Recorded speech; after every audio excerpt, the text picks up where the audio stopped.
Mill-ġimgħa d-dieħla se jibdew jitqasmu l-flus ta' 800 euro fix-xahar f'paga lil ħaddiema. Din hija miżura ewlenija li ħabbar il-Prim Ministru Robert Abela fl-aħħar pakkett ta' għajnuna biex ikun ta' spalla għan-negozji u jipproteġi l-interessi tal-ħaddiema.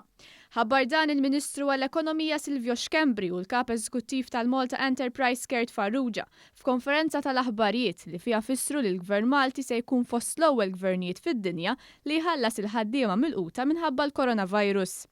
Din il-miżura ewlenija se tkun qed tiswa 44 miljun euro fix-xahar.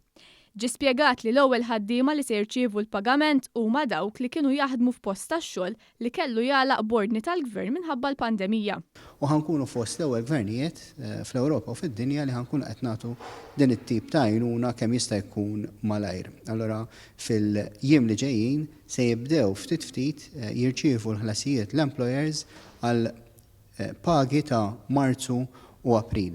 Is-Sur Farrugia spjega li għand il-Malta Enterprise daħlu 12,885 applikazzjoni minn kumpannija l-miżura tal-paga li l-Gvern jagħti 800 euro ħlas lil ħaddiema.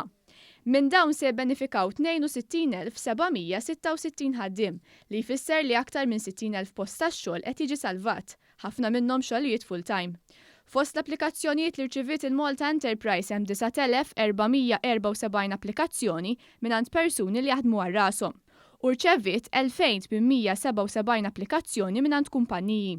Apparti dawn għall-inċentiv tal-lif tal-kwarantina daħlu 1,112 l-applikazzjoni li kopru kważi 2,400 impjegat. Il-Kap Eżekuttiv tal-Malta Enterprise Gert Farrugia iċċara li mhux se jkun hemm lok għall-abbużi. Ovvjament se nkunu qed naraw li l-wage supplement jgħaddi direttament għand in-negozju min jimpjega u jmur għand l-impjegat.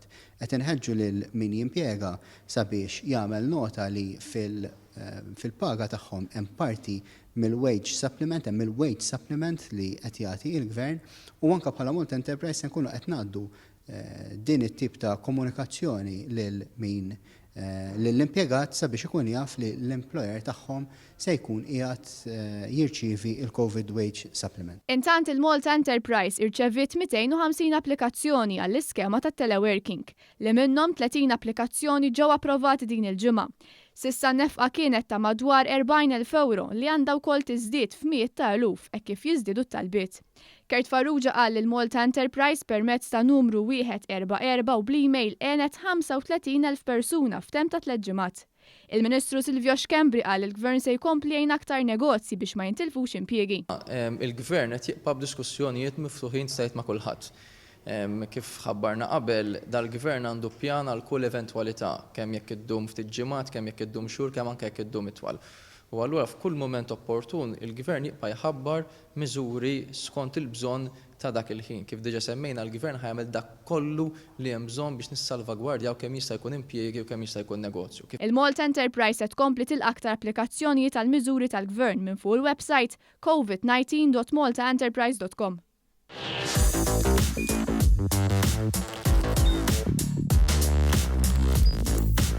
Idħol fuq one.com.mt u hemmhekk tista' tara l-programmi kollha li jxandru fuq One permezz ta' One Play.